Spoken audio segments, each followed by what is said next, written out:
Merry Vlogmas Day 10. So before we get into how to make the fabric no-sew Christmas trees, I wanted to tell you what I did yesterday.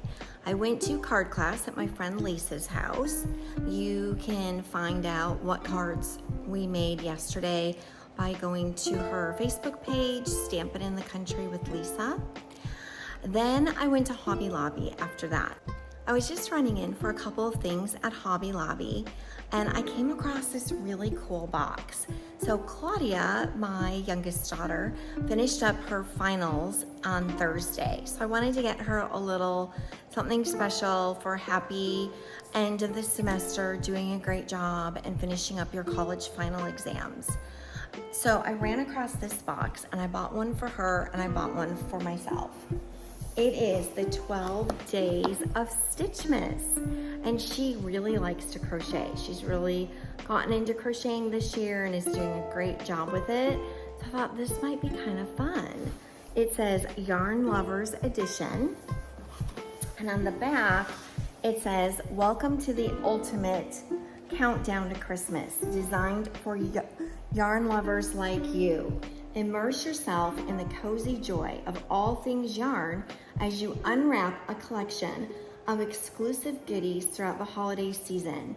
You'll experience 12 days of limited edition gifts to make your heart soar, including unique projects to settle into on chilly evenings, specialty design tools and notions, yarn-centric accessories to inspire your creativity. It says share your unboxing and finished products with us. Hashtag Hobby Lobby's Stitchmas box. And it says it includes 47 pieces total, 2 craft kits, 2 gifts, 17 notions, 3 storage items, 15 stationery, 2 decorations, and 6 wrapping supplies. So it sounded kind of intriguing. And it's a really cute box, so if nothing else, we can always use the box again for something else. So I did take the cellophane paper off. So this box, I'm gonna tell you, is originally $150. Crazy. But everything was 60% off, so it was $60. Even $60, I was like, I don't know. But I know Claudia worked really hard and she deserved a special gift for doing so well in college this year, or this semester. She always does well in college, but you know, I just like to give her a treat after she worked so hard all semester. So when you open up the box, she opened hers yesterday. It says your Stitchmas box is here. And here's the little paper.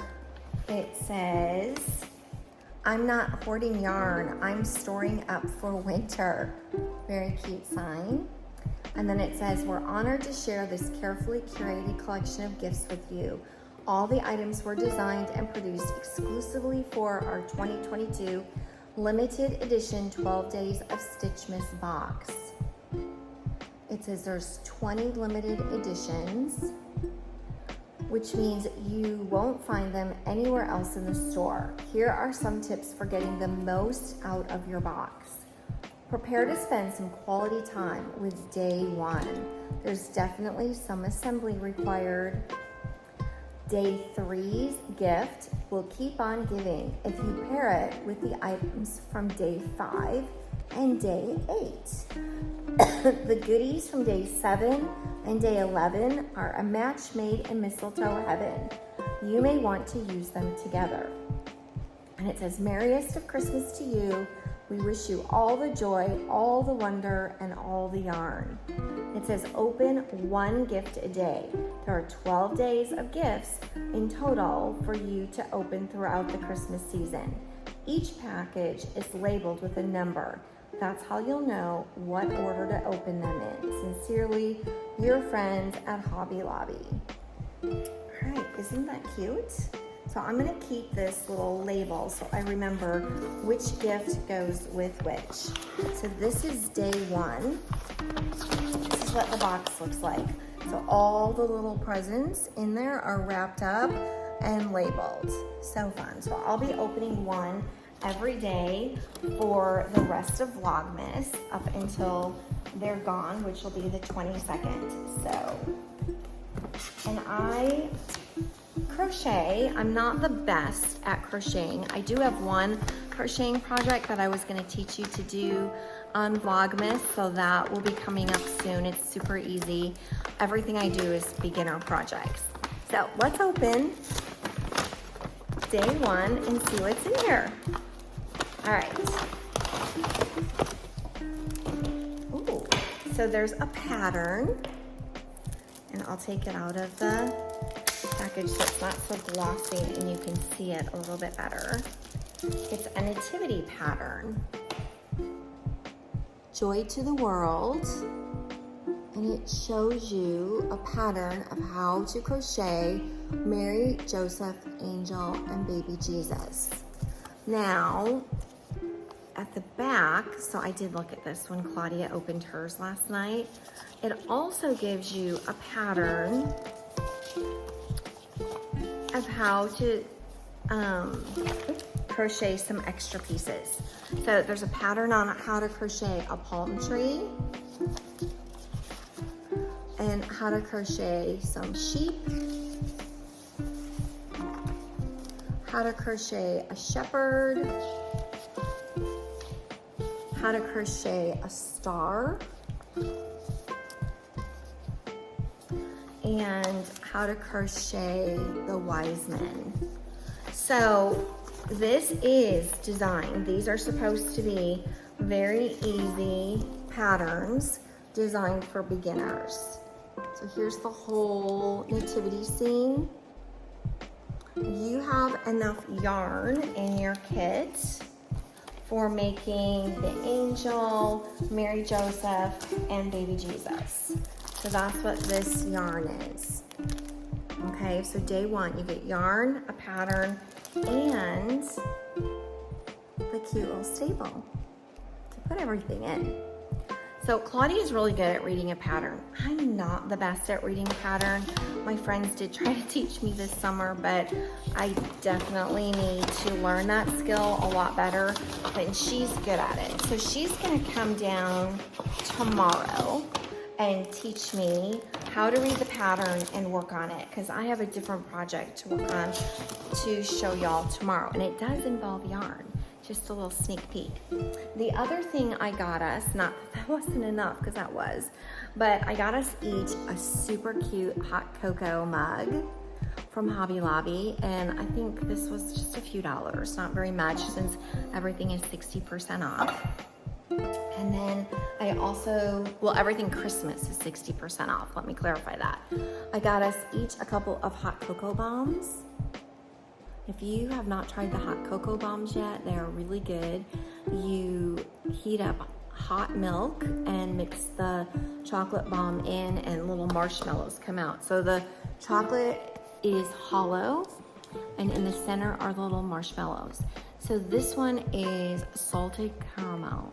Last night while I was working on the fabric Christmas trees, I made the mint hot cocoa, and that was delicious. These bigger ones are Belgium chocolate. Yum, they were really good. I would highly recommend it. This one was $2.99, so about the price of a Starbucks drink, or maybe even less than a Starbucks drink. I'm not sure how much Starbucks are these days. So I would recommend that. But I thought it would be fun for Claudia and I to watch Christmas movies, drink a cup of hot cocoa, and work on our crocheting together. So I will keep you posted on day 2 of the stitch box and how well my stitching is going from day 1. All right, up next is the fabric Christmas trees. No sew fabric Christmas trees 3 ways. They're super cute and a very quick last minute fun gift in case you're needing one.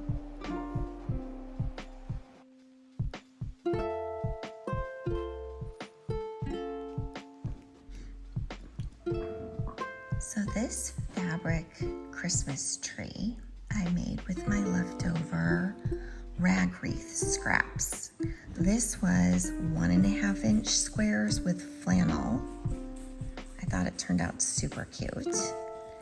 And the next one I'm going to show you how I make is using 3-inch squares from the leftover green fabric. So I had these strips left over, and all I'm going to do is fold the edge like this, and then I'm going to cut along here, and then I know that I have a square. So this is a 3-inch square. All right, I'll show you how the process works in just a second. So when I cut my squares into 3 inches, since my strip was 8 inches long, that left me about a 2-inch band. So what I did is I pinned that 2-inch band on the bottom, and you only have to put a couple pins in, because it's just holding it in place while you're pinning in the fabric. And so what I did with the fabric is I folded it to my inside. You see that? I kind of like match my points diagonally to make it a triangle. And then I'm going to fold it again to match my triangle. And I'm just trying to scrunch it up a little. And then I take a pin and I stick it right through there. And then I put it on my cone. Okay, so you are going to see some of the lighter inside and some of the darker outside, which I think that's going to make a really cool textured tree where it's light and green. All right, so I'm just going to pin these all the way around, and then I'll show you the next step. I have my first row done. I think it's turning out super cute so far. So you can see here, I have my pins about every 1/2 inch to 1 inch apart, somewhere around there. I just kind of fill in as I go. Looks like I could use another one right about here. I'll put another one here. So I'm gonna just continue all the way up my cone by first putting in this band of the green fabric, and then I'm gonna be putting in my squares in this little cone fashion to be sticking out like it's branches. When I made this one, I used the technique where you don't use the pins. Instead, you use like some kind of a sharp object. At the bottom, I used a paintbrush and poked the fabric in, but when I got closer to the top, the paintbrush was just way too thick and it was breaking the cone. So I'm going to show you real quick how I did that. There's some pros and cons to that. The pattern I was following did not require you to put any glue on it. So I didn't put any glue on it. And a few of them did start to fall out a little bit. And then I just used a pin and pushed them in with a pin. But when you're lining the tree with the fabric, you can't use this method because you have the fabric there instead of just the straight cone. Does that make sense? So all I did is take my, you can either use a toothpick. There's the paintbrush. So I use the paintbrush, and I'm going to use this end of the paintbrush, so the opposite end. So here's my fabric, here's the end of my paintbrush, and I'm just going to poke it in. And you don't even need any glue. You just poke it in, and see, it stays, because it pokes in there really well. So I did have a little bit of a problem with some of it falling out, but for the most part, it really doesn't fall out. You can see I can pull on it pretty hard. I really have to tug on it to get it out of there.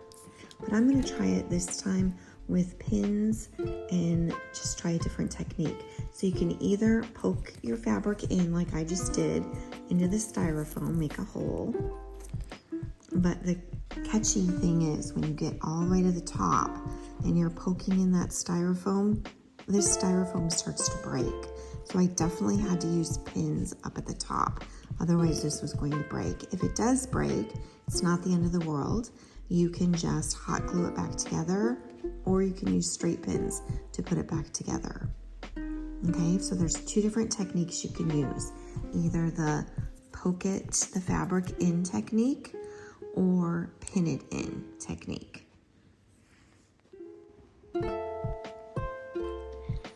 Here's the finished Christmas tree. I think it turned out super cute. So remember, this one is made with about 3-inch square fabrics. And I didn't worry that the inside of the fabric showed because I think it gives it a really cool two-tone green look. And then this one was made with 1.5-inch squares. So the one thing you need to be careful with is when you get to the very top of the cone, you need to put the pins in on an angle, not straight in, or it'll poke out to the other side. So put it in on an angle. I did like the pin method a little bit better than the poking in with the end of the paintbrush method, because I feel like they're in nice and tight. They're not going to fall out. I did have a couple of these fall out, but for the most part, they stay in pretty well. But I didn't have any cone breakage or damage on this one compared to this one where I had to glue the cone back together where there was some damage. So I have a couple more styrofoam Christmas trees to show you of how I'm decorating them. So stay tuned for the next one.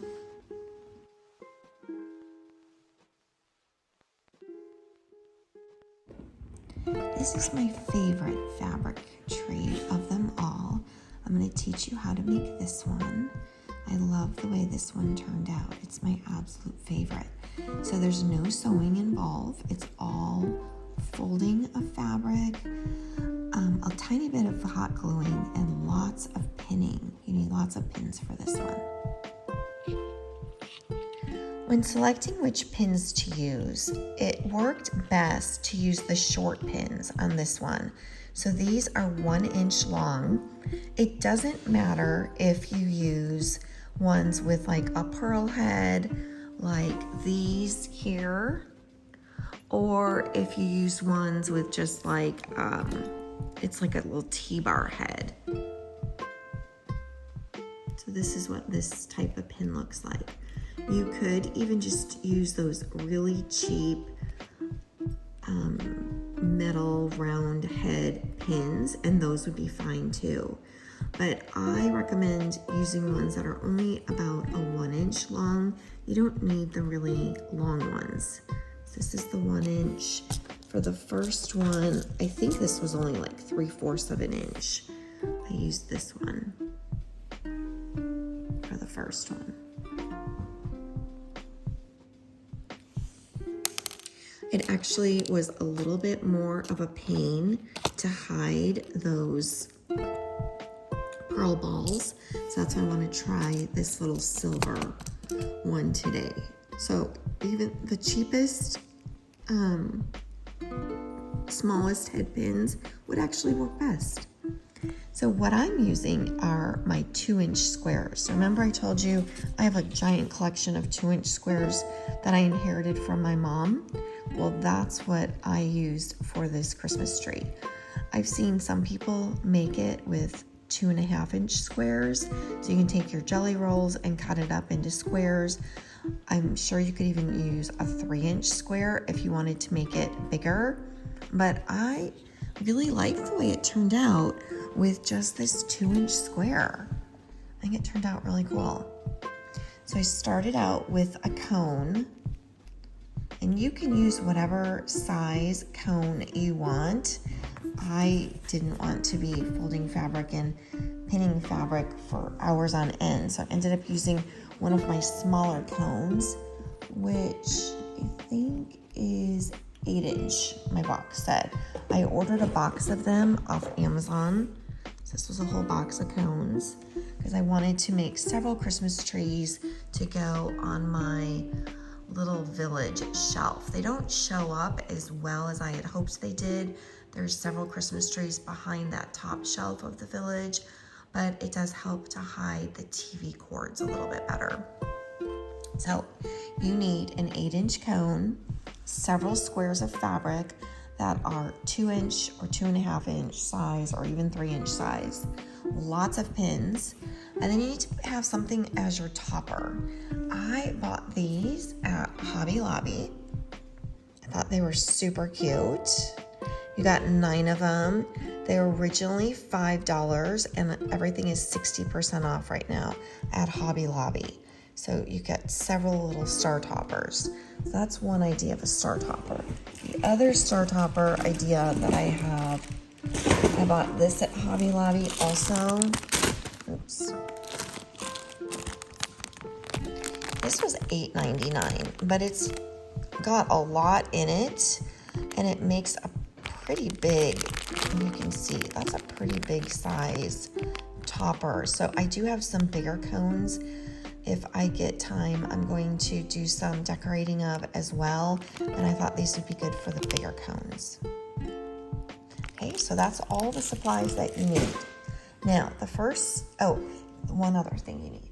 You do need 2 strips that are going to be a little bit bigger. So this was my leftover strips from making my rag wreath. So if you remember, this was 3 inches wide and 8 inches long. It really doesn't have to be 8 inches long. It could be more like 3 by 6. So the goal is that you're going to hot glue this on the bottom. Okay, and I'll show you how I do that. Okay, so here I am putting some hot glue on the bottom of my styrofoam. Now, as with any hot glue project, you're gonna have to work kind of fast so that your glue doesn't dry. And I'm just gonna lay this over the top and push it down. Okay, so it's just holding that down. I'm gonna also pin it, so this is just to kind of hold it there for me for a quick minute. So now I'm gonna go ahead and hot glue more on the bottom right here.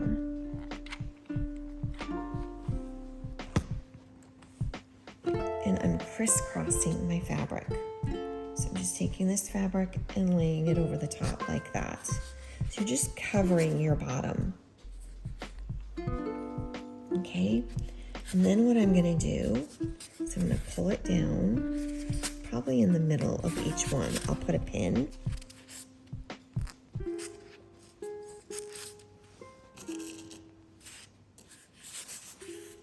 So I'm just tightening that up, sticking a pin in.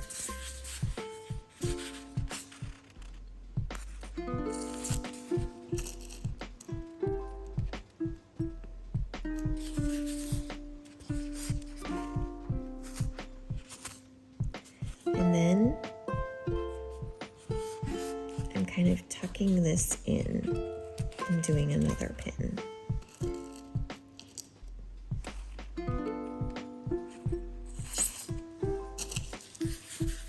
And I'll tuck in over here and do a pin just to kind of hold that little pucker there. Do you see that pucker?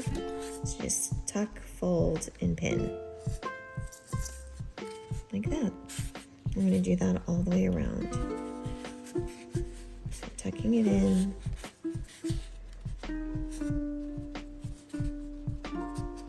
Fold it. And pin it. So you only have to do this on the very bottom of your cone, just because that first row doesn't completely cover your bottom of your cone very well. So you just want to cover it. Covering it this high up is not necessary. I have it covered this high up just because I already had this strip cut. but you really don't have to go this high up at all. So your strip could definitely be probably 3 by 4 even. It doesn't need to be this big. It's just what I had on hand. Okay, one more side and we're done.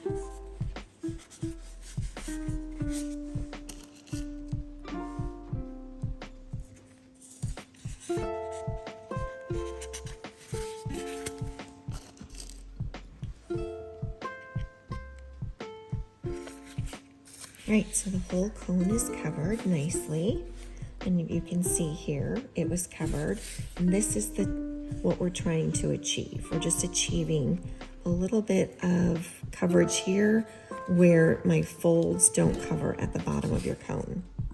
Okay, all right. On this one, you can tell I have the green fabric I covered on the bottom, and then I started with a cream row. Now you can do this Christmas tree in whatever color you want. It'd be really cute in red and white, or all green, or even all cream or white to look like snow. I just decided, since I had so many green and cream fabrics, that I would alternate like this. So I started with cream on this one. But on this one, I decided if I started with green, I would actually not have this covered up base show as much if I start with a green row. And how you make a row is you take your fabric and you're folding it like a triangle. So your square is folded like a triangle now.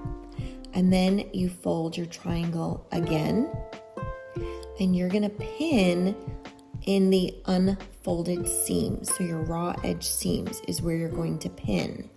So I put my first row on to show you. So you put a pin in each of the corners. Every corner has a pin, and you're not necessarily trying to overlap. You're just trying to pin from corner to corner. So I left this one open to show you. So you're trying to pin from corner to corner. So if you notice, this fabric has a little bit of a red berries in it. It's actually a Christmas fabric. It has a little bit of red berries in it. I thought that would look kind of cute on the tree to have a little bit of red berries. So I'm definitely going to try to use a little bit more of this fabric. I used it, you can tell, in a couple of spots here. And here has the red, and even here and here has some red. So I'm going to use the red a little bit more to make it look more like the berries or the Christmas tree ornaments, etc. So this is only considered half of a row. When you go around once, it's half of a row. So the next thing I'm going to do is take another piece of fabric, fold it like a triangle, and then fold in half again.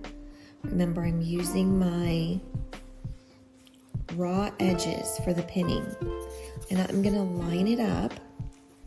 Oh, back up for a second. Notice when I pinned this very first row on, I left it overhang maybe about 1/4 of an inch all the way around. I wanted it to overhang just a little bit, so when it sits on the countertop, it actually doesn't really touch or anything, but it might flare out just a tiny bit. Okay, so I folded my next triangle, and what I'm gonna do is put this one where it overlaps the pins, so it will totally hide those pins. You won't see it, but I want it to be in between two triangles that are already on there. And as you move up the rows, you'll be using less and less of the triangles. So less and less fabric, and it'll go a lot faster. The first couple of rows are definitely the slowest. So see how it's overlapping between these two? And it just went up maybe 1/4 of an inch or so. Okay, and I'm gonna go all the way around, making sure the triangles are in between two triangles, always in between. So I'll show you a full row once I finish it. So this is what your first row looks like. So the goal is to have them end to end. They might have to overlap just a tiny bit because you definitely want them to be right in between, perfectly in between the previous row points, okay? So you want it end to end, but if it has to overlap a little bit, not a big deal, because you want this point to be in between these 2 points. All right, so my next row I'm gonna do in cream, but you wouldn't have to. You could keep going with the greens and make it a completely green tree. But I really loved the looks of how this one turned out. So I'm gonna do something very similar and do it with the greens again. When you're starting this row, you're going to try to line up these points, the point with the very first row. Now, that's gonna start getting wonky because obviously you're gonna have less triangles after the cone gets smaller and smaller. So it doesn't have to perfectly line up with this, but you're wanting it to try to get in between these two. And the other goal is you're getting it to cover up these pins. That's why it really doesn't matter what kind of pins you use. It doesn't have to be the pretty pearl top pins.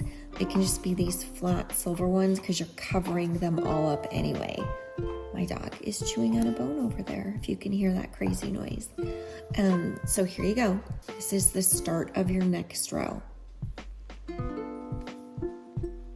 So now I finished the second row. So the first row is all green, second row is all cream. And I'm just gonna continue to work my way up the cone, trying to cover up the pins as I go. So that's my goal, covering up the pins and trying to stagger my points in between the valleys. So the points would go here to cover up the pins. So I will come back in a bit once I've gotten it done a little bit further. This is the perfect thing to do while you're sitting and watching a great Christmas movie. I just set up my little tray here on my ottoman and I can sit and work and watch a movie at the same time. I wanted to show you the progress on my tree. As I'm getting closer and closer to the top, it takes less fabric triangles, as you can see. And also, if you're using the longer pins, when you get to the top, you need to put it down more on an angle. So you're gonna put it in on an angle like this instead of straight in, because it'll go right through your cone. Can you see that? So I did save some of the shorter pins for when I got up to the top so that I wouldn't have too much of a problem. So if you have to use 2 different boxes of pins, which, look, I used almost this whole box, and then I started on this box. So it takes a good like 100, 150 pins to do one of these. So make sure you plan accordingly and use your longer pins at the bottom and the shorter pins at the top if they're not all the short pins. All right, I'll be right back to show you how to finish off the very top of it. I'm at the very top of the tree, and what I'm gonna do is I just took one of my squares, folded it in half, and I'm gonna fold it over the top of the tree and pin it down. And then my last 2 triangles, I'm gonna pin on. So if you notice, I'm using the prettier pearl pins just in case a little bit of this shows. It probably won't, so it's not the end of the world if you don't have any of these prettier pearl pins, but I had a couple left from the last tree, so I'm just gonna go ahead and use those in case they show. So here I am, putting in the very last 2. So when you get to the very top, all you're gonna need is 2.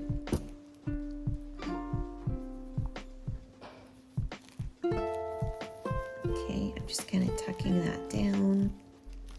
I'm gonna put this on here.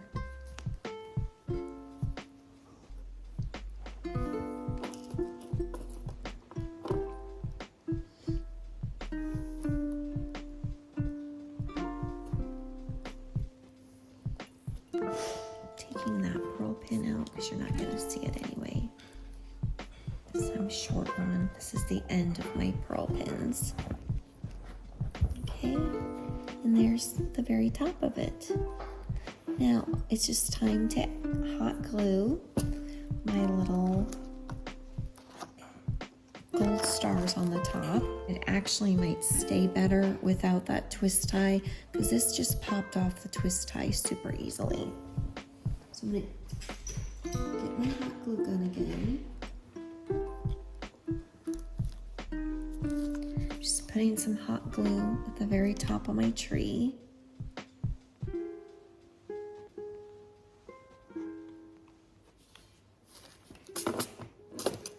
And then I'm going to poke this in and hold it for a minute. And I like to do one on each side. You wouldn't have to, but I just think it makes it pretty on both sides when you do it like that. And then what I did is I added a little hot glue in between the two just to kind of smush them together.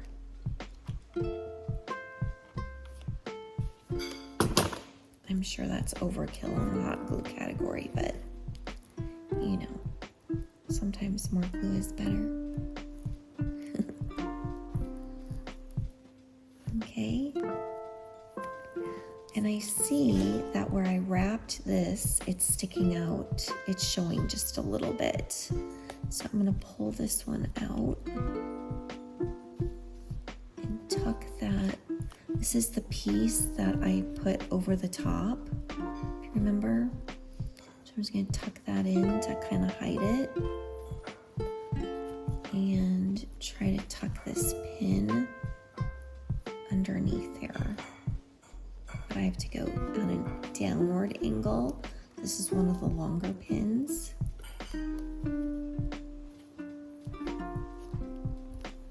So it's very easy to adjust this if you've got a pin sticking out or you've got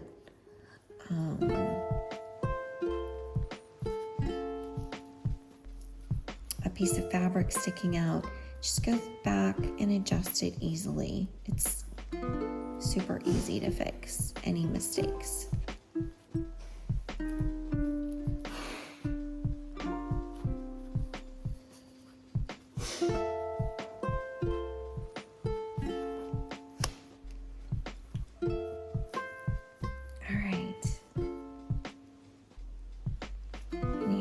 Finished tree. I think it looks super cute. I have 2 of them that can go up by my village. And this one is definitely my favorite tree. I liked this one much better than the other 2 types of trees. Here's another way to make styrofoam fabric Christmas trees. All I did is I wrapped a piece of fabric around the very bottom, and then I took my fabric, this is the flannel that I used on the ragtag quilt, folded it into a loop and pinned it on.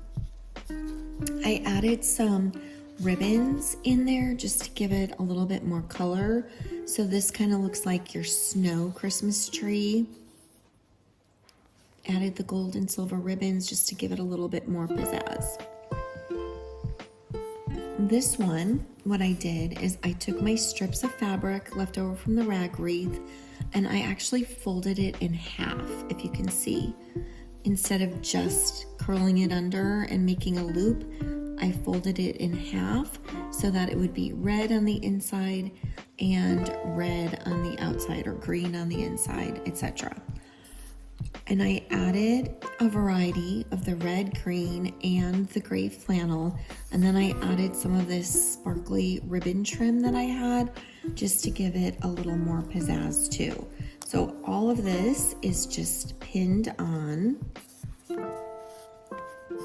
The base has that little flannel around it.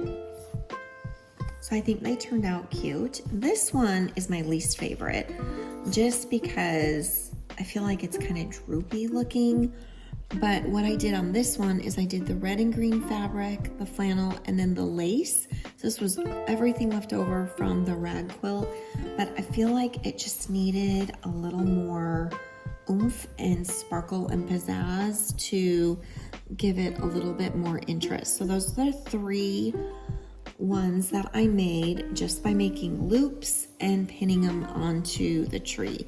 And then I added these cute toppers on, and I think that helped to make them a little bit cuter. So there's the 3 trees. Made of fabric, quick and easy. Again, did that while I was watching a Hallmark movie. This one is by far my favorite. And then I also showed you how to make this one, where you're just poking the fabric squares into the cones. So here's my 7 fabric trees that I made, and I'm going to use them to decorate my little snow village. I'll include a picture at the end of what the snow village looks like before I add the trees and after. All right, let me know in the comments below which one is your favorite. Is it the folded fabric, the poked in fabric, or the loop fabric? Which Christmas tree style do you like the best? Thanks for watching. Don't forget to subscribe, like, and comment. See you in the next one. Bye.